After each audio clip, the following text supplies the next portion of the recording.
Greetings, Kindred. I am Voivode Maquette, and welcome back to our World of Darkness and another episode of Level by Level, the Blood Sorcery Rituals playlist. And we are moving along through the Level 1 rituals found in Vampire the Masquerade 5th edition. Today we're going to be doing Craft Bloodstone.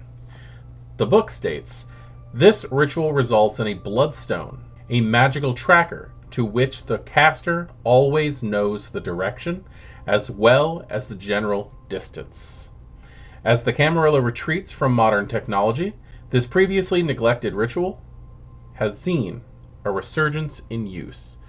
That makes a lot of sense when you stop and think about it, because the Camarilla are no longer using modern conveniences for the most part. Anything that they find might be able to get them caught by the NSA or the Second Inquisition is pretty much being left by the wayside, and that includes using GPS trackers in cell phones. So where you would once go to a Nosferatu or your local tech head and say that you know this person, here's their phone number, I'm trying to locate them, you could now go to your local thaumaturge and use a ritual that has seen neglect since, cell phones are a thing.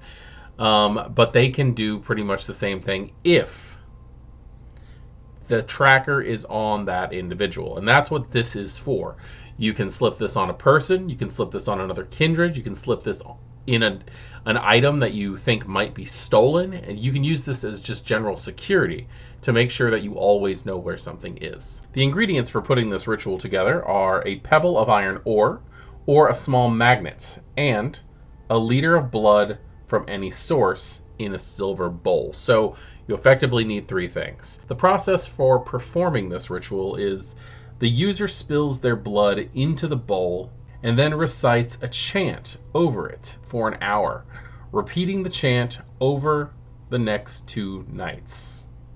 The pebble or magnet absorbs the blood over the 3 nights.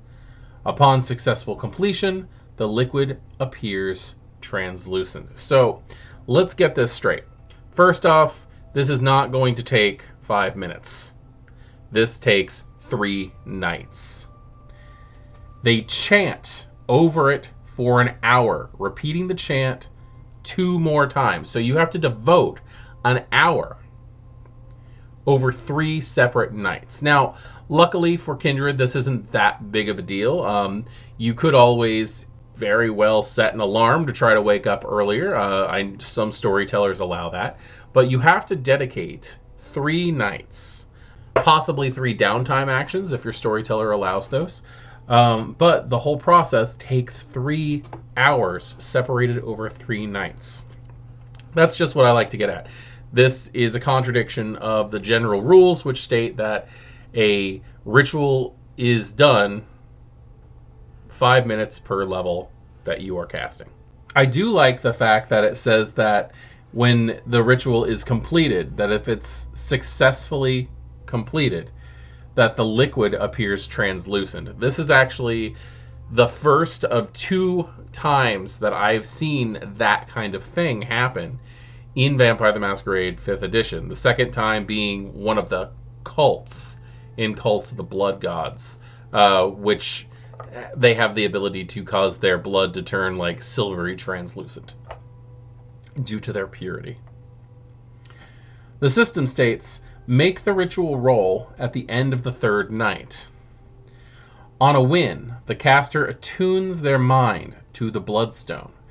The caster can unerringly sense the direction and distance of the stone. This effect lasts until the Bloodstone is destroyed or a week has passed. So there is a time limitation on this. Bloodstones last for 1 week. A caster can have and keep track of a number of stones up to their resolve. So if you have a maxed out resolve, you are looking at 5 Bloodstones. I think I would have said total willpower personally, but I can understand why they didn't want to. The idea of possibly being able to have a max of 10 bloodstones is a little bit much. So aside from the obvious of placing this in the pocket of somebody that you want to follow or in an item that you don't want stolen, that you again have to recharge this every single week. What exactly is a good use for this? I think that listening to each other go back and forth about how these rituals can be used is probably one of the biggest benefits to these little sessions that we have. And Craft the Bloodstone is something that I'm able to think of probably about 6 or 7 different uses for it. How I would utilize this thing. And I'm interested in yours. I want to know exactly what you would do. I think the biggest thing that I can think of is a plant, an item that is meant to be stolen, or a person who is meant to be kidnapped, having that on there so that you can follow wherever that item or that person has been taken to try to find your enemies. That's just probably my most devious use of Craft the Bloodstone. I am Voivode Maquette. This is Our World of Darkness, and thank you for joining me in this level-by-level Blood Sorcery Rituals playlist as we're taking a look at Craft Bloodstone. Class dismissed.